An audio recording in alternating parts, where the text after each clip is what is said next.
Hey Pottery peeps, so we have a kiln opening today. One of many, probably going to have a couple of kiln openings in a row as I try to get all of these things for the Christmas orders done before my surgery on Wednesday. Today is Saturday. If you hear background noise of construction, that is my lovely husband and my son trying to button up my clay shed for the winter. It's not going to get done this year. I accepted that weeks ago. I think I accepted it a month ago. But at least it'll get buttoned up. Depending on how far they get today, I might throw in a picture of where it's at. But they're going to get the roof on, and it's pretty much just going to get a plywood door just to make sure weather doesn't get in there and it's not going to get painted. So at least the siding is primed. So it is what it is, right? You just got to let some things go. But let's go ahead and get in here to this kiln opening, which has pretty much, it has a few of Caroline's things in it. And then the rest of it is Christmas orders that I am really trying to fill very quickly before I go in on Wednesday and my life is over for the foreseeable future. So let's see what we got. Okay, so these are Caroline's. I don't know what glazes she's done. I know that this one, I think it's the, she mixed macadamia with the plum, Mayco's plum. I actually really like what she came out with. That actually looks really nice. And excuse the band-aids, been literally working my fingers to the bone. Another one of Caroline's. And she's put underglazes in here with a matte clear over the top. Underglazes, white back, and then the matte clear. That is her imagination, something else.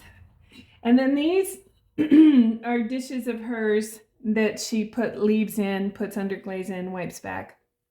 Leaves or seeds or weeds. And then she's got a couple of sculpture pieces, including her body. Don't worry, she's not really disturbed, but she does want to go and she's talking about becoming a coroner. And so she's already starting to what's that called when you cut bodies open? I can't think. This is also another one of her little hand-built pieces. These are also hers. She's going to, these are fortune cookies that she has made. They're hollow. Let me see if I can get, if I can't get the wires out, I'll just get them out later. But, and I don't know what glazes she's done on these. Actually, yes, I do. It's the Saffron by Spectrum with one of the chai, I think it's Chai Shino by Amaco. So they looked a little bit baked.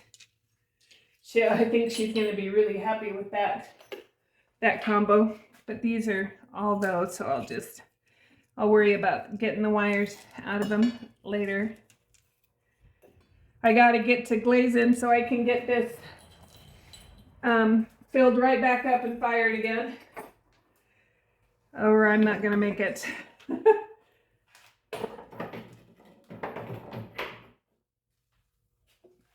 Another one of Caroline's, little cat paw. Probably going to put pencils or something in it. And then cheese. Because why not, right? Another one of hers. That one I really like. I don't know what branch she put in there. Something she goes and finds my ooh, I gotta find out what she did there on that. That's gorgeous. Macadamia is the base. I think she might have done Nimbus, you guys, because I gave her Nimbus and it's like, try this. You know what? She might have done the sea salt or the and then the Nimbus. That's nice. Love how experimental she is. Okay, so here are some Christmas cottages for an order, and I just did the only glaze that's on here. I did the iron wash, like I showed you in the gingerbread men. I think it was last week's video. Did the iron wash over the speckled buff. I probably could have made it a little stronger. And then I just did stroke and coats on the roof. I don't remember what stroke and coats I did.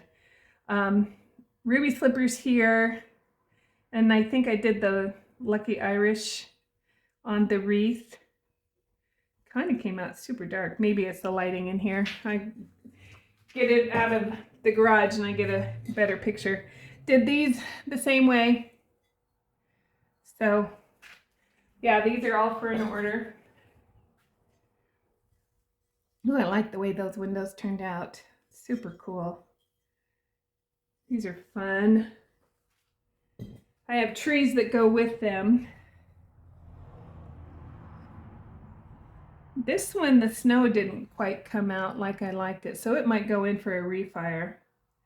I did the white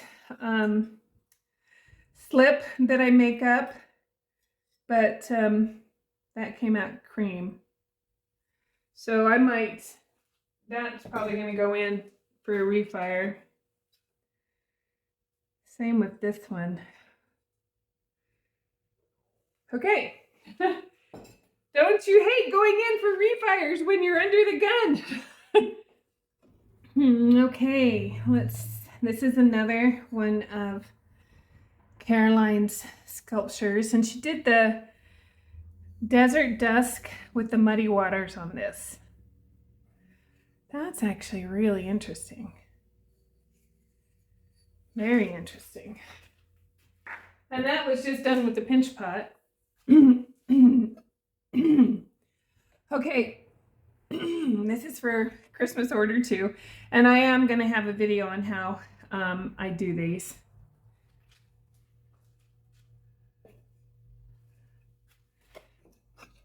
And this is a Christmas plate for Christmas, holly green on the back, and then I did a silk screen, and there is an upcoming video on this.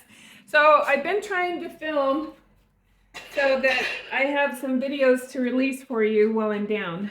All right, so most of this in here is going to be these, I got my chip and dip bowls. I got a really big order for my chip and dip bowls. And this is the Speckled Buff by Laguna. And I did cream on the outside, but on the inside, I actually did white. I did B-mix slip first so I could get more color. And then this is cream with Norse blue. That's actually really cool. It's interesting how the Norse blue really pooled like that. That's cool. And then this one was done the same way. All of these with the speckled. I did the I did the slip on the inside, not the outside, just on the inside. And then this one is just Clayscapes cream with lavender mist. I love that. That is such a pretty, really pretty combo. Cool. Ooh, this is pretty. Oh, love this combo. This is, ooh, I do have some grinding to do on this one. This is the pitch black, and you can see, well, I don't know if you can see it, but the magnesium flecks have given it stars. So this is pitch black with coastal blue. God, that's pretty. That's one of my go-tos.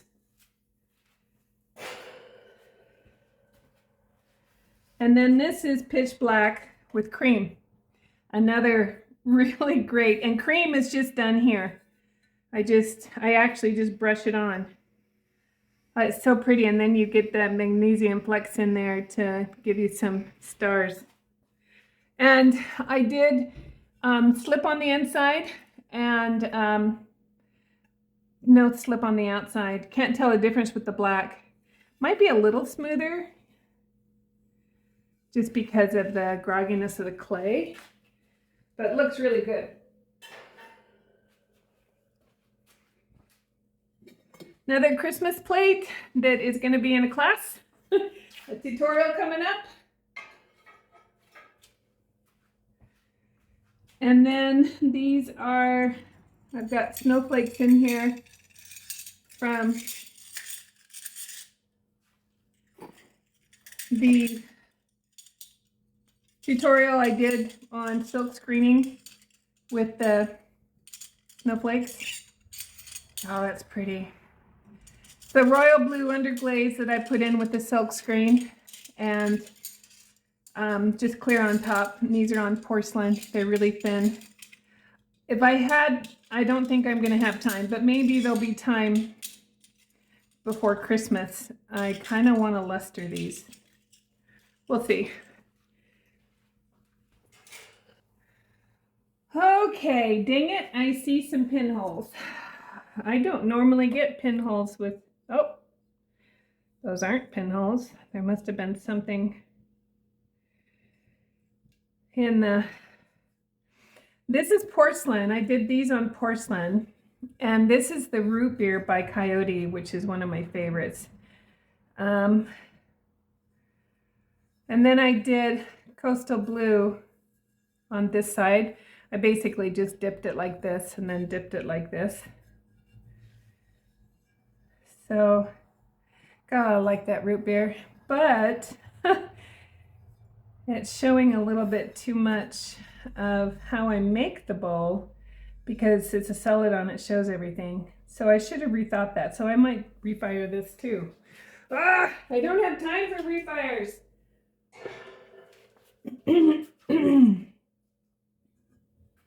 So we'll see. This is what I do here. Minnesota metallic green, which didn't go as dark as it usually does. And then the root beer on porcelain. Don't know. Might have to let that sit with me for a minute.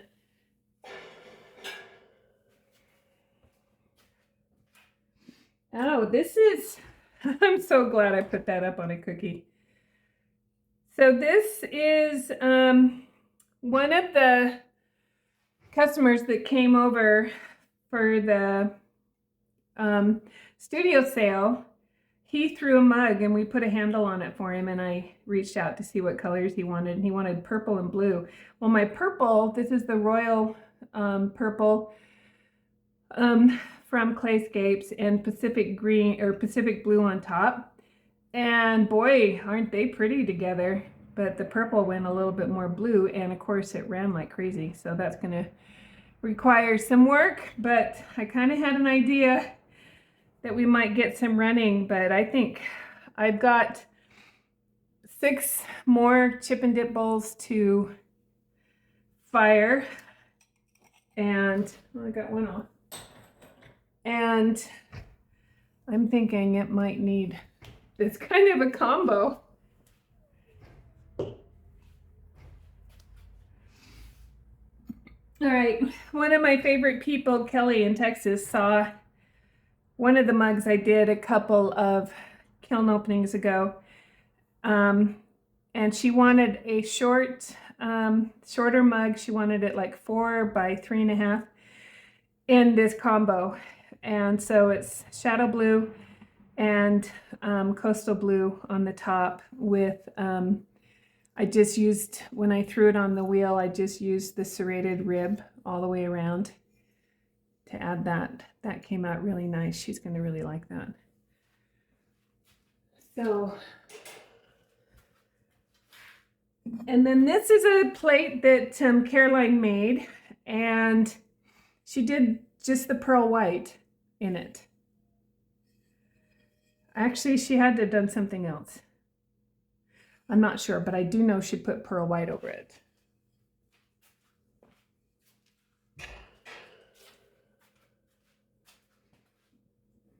Another little gnome nativity.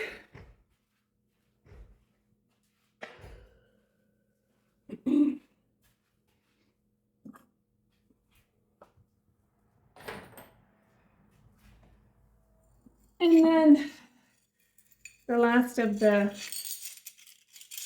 snowflakes that I did.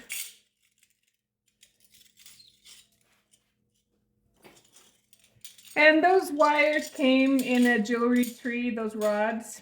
So check with your clay supplier. I get a lot of questions about those. I'm not sure what they are. So just check with your clay supplier. They'll know what you need for your kiln. Oh, what did I do there? Because that, I did write them down. But what did I do? This, no way. This is spruce blue on the speckled B-Mix. And all I did was do a light coat, one coat of pearl white. Oh, that's happening again. That is a winner. Wow. Okay, I got a new favorite. Okay, so I'm not even going to really even think about what I'm doing for the others I need to do. I'm wondering if my kiln got hot enough. Either that or putting the slip on top of this. I mean, it's covered, but it's not as smooth as I'd like. So this is the Pacific Blue with cream. That's actually really pretty too. So I want to try this on B-Mix, just plain B-Mix. Sometimes with the speckled clay, or any groggy clay, it prevents the glaze from smoothing out or running the way you want. It's like, think of it on sandpaper, glaze on sandpaper versus not. Another tree, that's cute. And those three are all going to be in the same tutorial that I've already filmed for you. So these trees, they're on the speckled buff, and they are the Christmas trees to go with the Christmas cottages. And I did one coat of spruce blue. Spruce blue really is one of my favorite glazes. I mean, look how pretty that is. The little frosty look, and it hits all that texture. Even though it's somewhat of an opaque glaze, it still highlights texture. So I've got a few of them. So, God, those are pretty. Those turned out really pretty.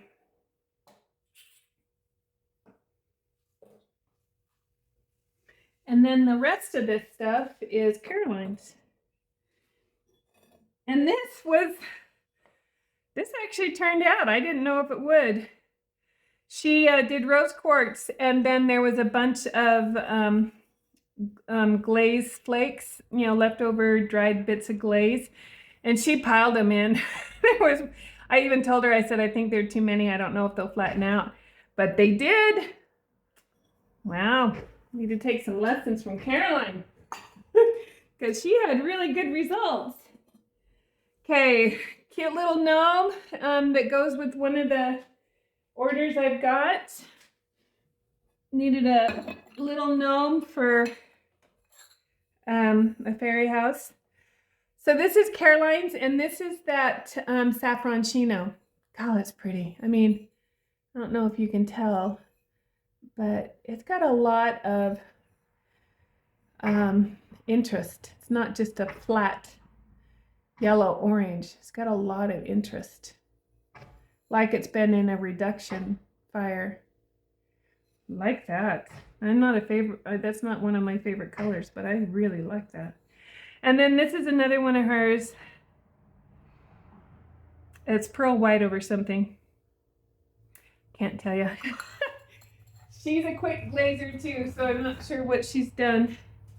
Okay, I'm gonna go take some pictures of this and have them at the end of the video, and then I've got to get to glazing. Whatever you're doing, I hope whether you're glazing, just taking a day off and relaxing, spending time with family, or getting muddy, hope you're having a great day, and we'll see you in the next video.